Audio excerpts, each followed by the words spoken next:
mendorong penciptaan lapangan pekerjaan, khususnya pada segmen UMKM, melalui penyaluran kredit yang berkualitas. Sampai akhir triwulan 2 2024, BRI berhasil menyalurkan kredit sebesar Rp1.336,78 triliun atau tumbuh 11,2% year on year. Dan dari penyaluran kredit tersebut, segmen UMKM masih mendominasi penyaluran kredit BRI yang porsinya mencapai 81,96% dari total penyaluran kredit BRI atau sekitar Rp1.095,64 triliun kredit BRI disalurkan kepada segmen UMKM. Penyaluran kredit yang tumbuh double digit ini membuat aset BRI tercatat meningkat. Dan sampai Juni 2024, aset BRI tumbuh 9,54% year on year menjadi sebesar Rp1.977,37 triliun.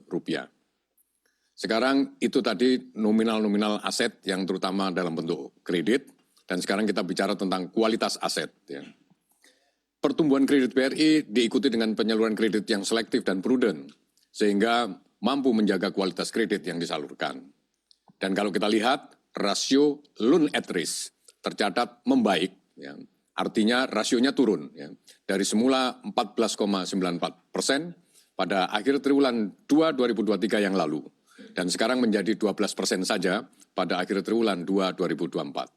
Sementara itu, rasio kredit bermasalah yang kita sebut NPL, non-performing loan, terjaga, termanage di kisaran 3,05% dengan rasio coverage-nya, ya, NPL coverage berada di level yang lebih dari sekedar memadai, yaitu 211,6% coverage-nya. Jadi NPL BRI di cover cadangan lebih dari 2 kali lipat. Sebagai bank yang portofolio terbesarnya di segmen UMKM, NPL di kisaran 3% ini menunjukkan bahwa BRI mampu menjaga kualitas kreditnya dengan baik melalui penerapan prinsip-prinsip risk management yang baik.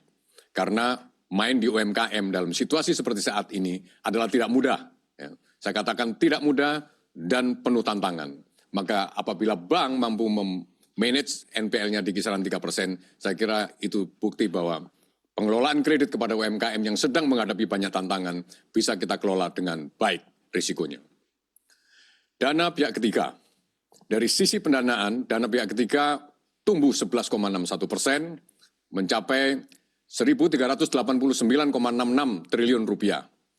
Dan didominasi oleh giro dan tabungan atau yang kita sebut current account saving account yang tumbuh 7,66% year on year, dan sehingga porsi dana murah BRI mencapai Rp877,9 triliun atau kalau dipresentasikan 63,17% dana BRI adalah berupa dana murah. Kemudian apa-apa yang mendukung tentang pencapaian dana murah tersebut, terutama penghimpunan dana masyarakat. Salah satunya adalah kita memiliki implementasi konsep hybrid bank antara digital dan konvensional yang kita salurkan melalui agen, yang kita implementasikan melalui agen Briling. Kemudian kita juga memiliki super app yang kita sebut Brimo. Dan komitmen BRI untuk terus melayani seluruh lapisan masyarakat kita realisasikan melalui strategi hybrid bank tadi. Salah satunya adalah dengan agen Briling. Dan agen Briling inilah terbukti mampu menjawab karakteristik nasabah mikro yang saat ini memiliki peranan yang sangat penting dalam roda perekonomian serta kehidupan masyarakat. Sampai Juni 2024, BRI telah memiliki 993.000 agen Briling tersebar di lebih dari 61.000 desa di seluruh Indonesia. Jumlah tersebut telah mengcover lebih dari 80% dari total desa di Indonesia, dan volume transaksi melalui agen Briling selama 6 bulan, Januari sampai Juni 2024, telah mencapai Rp767 triliun atau tumbuh 13,6% secara year on year. Di sisi lain, BRI juga memiliki ekosistem yang kita sebut, memiliki platform yang kita sebut super apps Brimo, sebagai salah satu strategi transformasi digital untuk memberikan berbagai kemudahan masyarakat untuk bertransaksi. Sampai Juni 2024, Brimo telah digunakan oleh lebih dari 35,2 juta user aktif dan berhasil mencatatkan 2,01 miliar transaksi finansial dengan volume transaksi mencapai 2.574 triliun rupiah atau tumbuh 35,8% secara year on year. Dari balance sheet yang berisi aset dan liabilities serta balance sheet yang meliputi pencatatan-pencatatan terkait dengan transaksi, maka kemudian BRI mampu menghasilkan fee based income yang selain tumbuh berkualitas, tapi BRI juga terbukti mampu meningkatkan fee based income menjadi sebesar 11,26 triliun rupiah atau tumbuh 10,15%